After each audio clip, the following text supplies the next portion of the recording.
Celestial Reunion.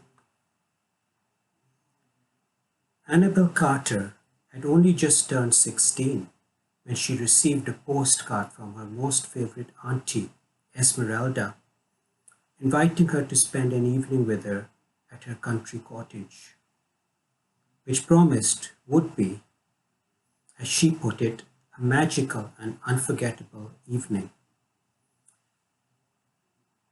Upon hearing the news, Annabel's parents were overjoyed and encouraged her to catch the first available train and arrive earlier to give her aunt a big surprise.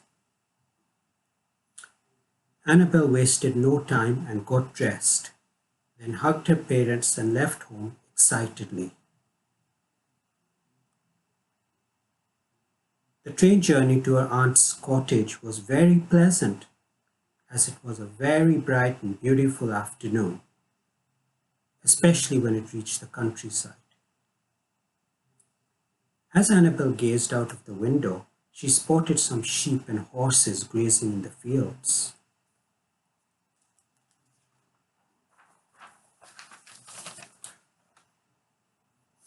Once the train arrived, it was a 15 minutes walk leading to Auntie Esmeralda's cottage.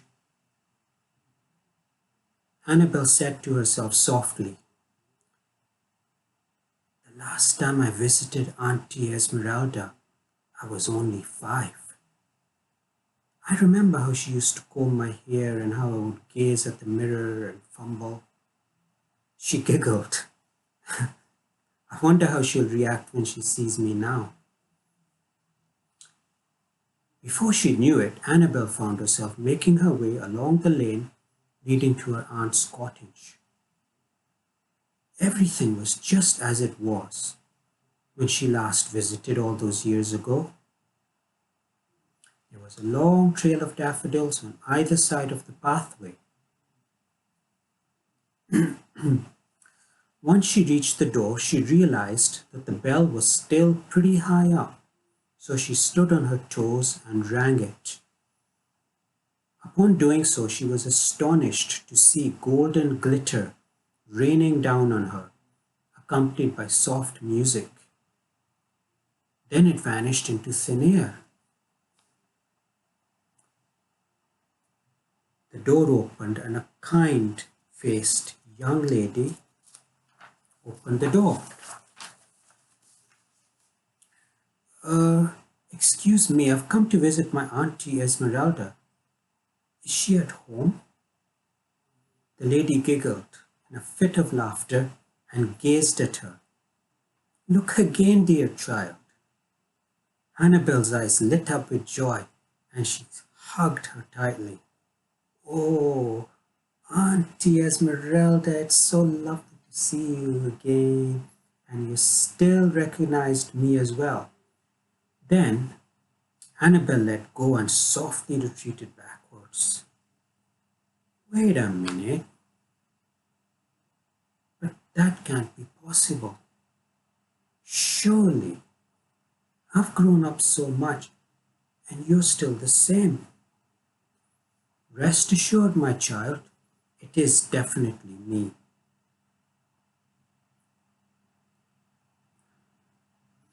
"How are my dear sister and brother-in-law?"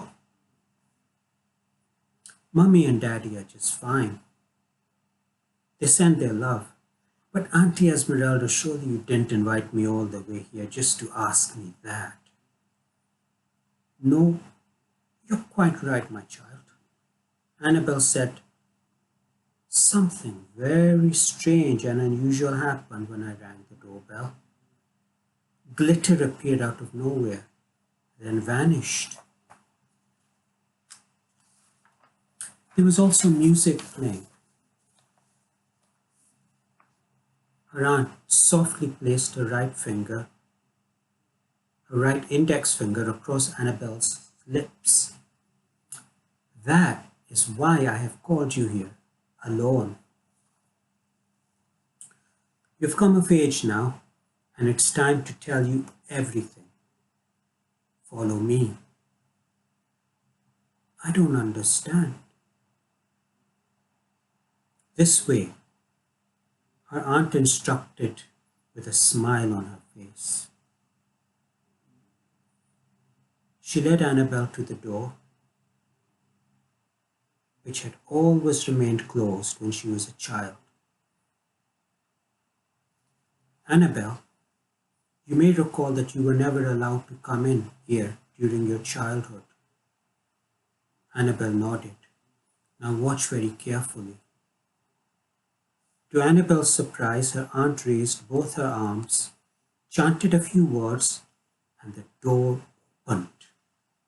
Wow, Aunt Esmeralda, you you can do magic spells, she said in awe. Come in, there's something I want to show you. The room was glowing, and a unicorn stood behind the most beautiful rainbow she had ever seen. Wow, Auntie Esmeralda, is that what I think it is?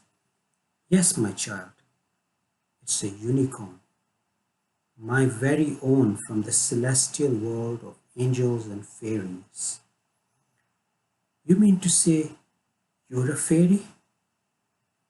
In response, a pink glow appeared around Aunt Esmeralda, and in a second she faded away and reappeared in her true form, namely, a beautiful fairy.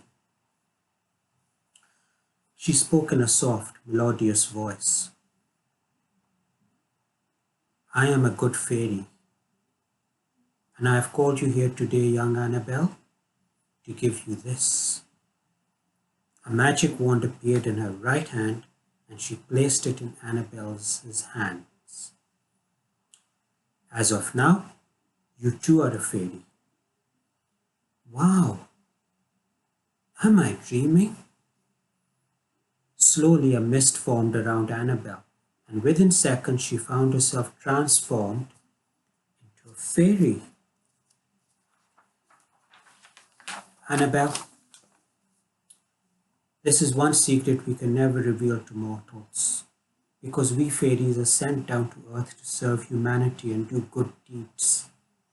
When we see a good human being, we award them, and they too become fairies and help everyone around them, especially the needy and less fortunate. You are one of the loveliest souls we have come across, so you have actually become one yourself.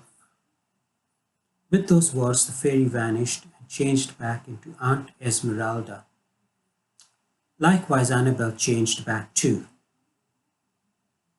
Now you see why I especially called you here? Annabel nodded, but had to ask, when did you become a fairy? Like you, child, after my 16th birthday, her aunt replied. Each fairy passes the gift on to a pure-hearted person after they become of age. You too will pass on the gift when you are older. Rest assured, Auntie Esmeralda, I shall keep everything a secret and use my magical powers only to do good unto others.